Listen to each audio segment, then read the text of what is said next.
మనం వరంగల్ వెళ్దాం. వరంగల్లో మా ప్రతినిధి స్వామి మనకి అందుబాటులో ఉన్నారు. అక్కడ ఎంజీఎం ఆసుపత్రిలో కరెంటు కష్టాలు ఉన్నటువంటి పరిస్థితి, దాదాపుగా 2 గంటల పాటు కరెంట్ లేక తీవ్రంగా పేషెంట్లు ఇబ్బంది పడినటువంటి పరిస్థితి అక్కడ ఎదురయ్యాయి.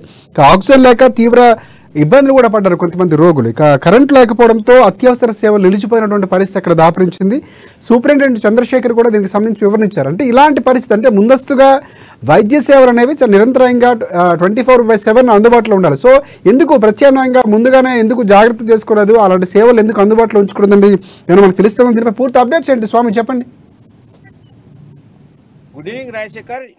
ఉత్తర తెలంగాణకు ప్రజానికానికి ఆయువు పట్టు ఉన్న ఎంజిఎం వరంగల్ అయితే ఇవాళ రోగులకైతే నిలయంగా మారిందని చెప్పుకోవచ్చు. అలాంటి ఆ నిలయమైన ఎంజిఎం హాస్పిటల్లో కూడా 2 గంటల పాటు కరెంటు పోవడంతో కూడా చాలా ప్రజలైతే చాలా రోగులైతే ఇబ్బంది పడుతున్న పరిస్థితి కనపడుతుందని చెప్పుకోవచ్చు. గతంలో కూడా గత ప్రభుత్వాలు అయితే గొప్పలు చెప్పుకున్నాయి. ఎంజిఎం ప్రైవేట్ హాస్పిటల్ గా మార్చి కార్పొరేట్ హాస్పిటల్ గా ఎంజిఎం తీర్చిదిద్దారని చెప్తున్న బీఆర్ఎస్ ప్రభుత్వం అయితే గతంలో కూడా ఎంజిఎం లో కొన్ని పాములు అయితే కలకలం రేపినని చెప్పుకోవచ్చు. ప్రస్తుతానికైతే ఇప్పుడైతే కరెంటు పోవడంతో కూడా ఇప్పుడు వచ్చిన రేవంత్ రెడ్డి సీఎం గా రావడం జరిగింది. ఇప్పుడు ఈ ప్రభుత్వం అయినా ఎంజిఎం ను పట్టించుకొని మమ్మల్ని న్యాయం చేస్తారని చెప్పి కూడా ఆ కాంగ్రెస్ పార్టీ అంటే కాంగ్రెస్ ఇందిరమ్మ రాజ్యం వచ్చిందని చెప్పి కూడా ప్రజలైతే కోరుకున్న పరిస్థితి కనపడుతుంది. ప్రస్తుతానికైతే ఆ ఎంజిఎం లో రోగులైతే మాత్రము రోజు కరెంటు లేక మాత్రము అక్కడ సెంటర్ లో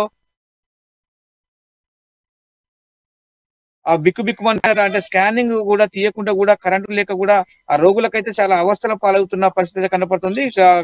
పలు మార్లు సూపరింటెండెంట్ చంద్రశేఖర్ కు మొరపెట్టుకున్నప్పుడు కూడా చంద్రశేఖర్ తో పాటు కూడా అక్కడ ఆ సిబ్బంది మాత్రం పట్టించుకోకుండా పోయిందని చెప్పుకోవచ్చు. ప్రస్తుతానికైతే ఆ డ్యూటీ డాక్టర్లు రావడం జరుగుతుంది, కానీ ప్రజలకైతే ట్రీట్మెంట్ జరగటం లేదు. ఎందుకంటే కరెంటు కట్ కావడంతో కూడా ఆ లోపంతో కూడా మొత్తానికైతే ప్రజలు ఇబ్బంది పడుతున్న పరిస్థితి కనపడుతుందా చెప్తున్న పరిస్థితి కనపని చెప్పుకోవచ్చు. ప్రస్తుతానికైతే ఈ ప్రభుత్వం కాంగ్రెస్ ప్రభుత్వంలో కూడా చాలా రోగులకైతే న్యాయం చేయాలని చెప్పి కూడా ప్రజలైతే కోరుకున్న పరిస్థితి కనపడుతుంది. ప్రస్తుతం గత ప్రభుత్వంలో ఆ పాములు అయితే కలకలం రేపాయని చెప్పుకోవచ్చు. ఆ మొత్తానికైతే రోగులను చాలా ఇబ్బందులు ఇబ్బందులు పాములతో ఇబ్బంది పడ్డారని చెప్పుకోవచ్చు.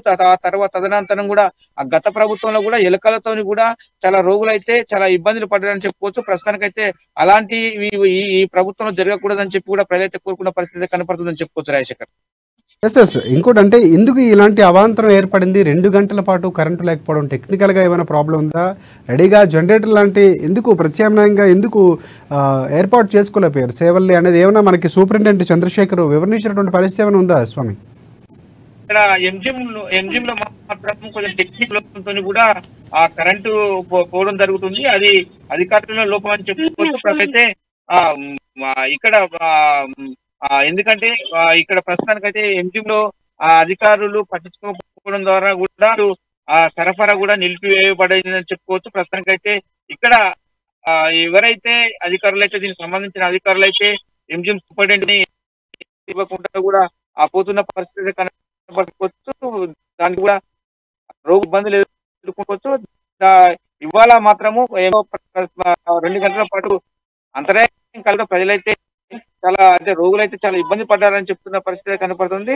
ఇలాంటి సమస్యలు అయితే ప్రస్తుతం దీనిపై ఒక వివరణ ఇస్తూనే, అంటే భవిష్యత్తులో జరగకుండా ఏమైనా అలాంటి చర్యలు ఏమైనా తీసుకునే అవకాశం ఉంది అంటే దీని మీద విచారణ ఏమైనా యాక్షన్ తీసుకునే అవకాశాలు ఏమైనా కనిపిస్తున్నాయి? ఎందుకు ఇలాంటి జరిగిందని యాక్షన్ తీసుకునే అవకాశం కనిపిస్తుందా, లేదంటే తర్వాత కాలంలో జరగకుండా జాగ్రత్తలు తీసుకున్నామని చెప్పే పరిస్థితి ఉందా? ఎలాంటి సిచ్యువేషన్స్ ఉన్నాయి స్వామి?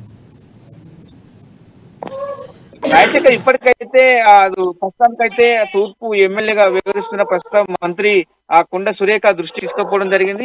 ఇప్పటికప్పుడు కూడా ఆ ఎంజిఎం లో రోగుల పట్ల కూడా అసభ్యంగా ఎవరైనా ప్రవర్తించినా గానీ దాని పట్ల కరెంటు నిరంతరం జరగాల్సిన ప్రక్రియ అని చెప్పి నిరంతరం రావాల్సిందే అని చెప్పి కూడా కొండ సురేఖ ఆదేశాలు జారీ చేసిన పరిస్థితి కనపడుతుంది. ఇప్పటికే సూపరింటెండెంట్ అయితే పలుమార్లు ఇంకా అధికారులు అయితే దానికి సంబంధించిన టెక్నికల్ ఇష్యూస్ ఏమైనా ఉంటే కూడా ఏమంటే కరెంటు డిఈ గానీ ఏఈ గానీ కూడా తెలపాలని చెప్పి కూడా చెప్పడం జరిగింది. ప్రస్తుతానికైతే ఆ కరెంటు కోతతో కూడా ఇవాళ ఇబ్బంది పడుతున్నారని చెప్పి కూడా కొండ సురేఖ ఒక సందేశం అయితే ఇవ్వడం జరిగింది. ఇప్పటికే కొండ సురేఖ ఇక్కడికి పలుమార్లు ఎంజిఎం కూడా సందర్శించిన సందర్భం అయితే ఉందని చెప్పుకోవచ్చు. ప్రస్తుతానికైతే కొండ సురేఖ ఆదేశాల మేరకు కూడా కరెంటు అంటే అధికారుల నిర్లక్ష్యం వల్లనే కట్ అవుతుందని చెప్తున్న పరిస్థితి కనపడుతుందని చెప్పుకోవచ్చు రాజశేఖర్.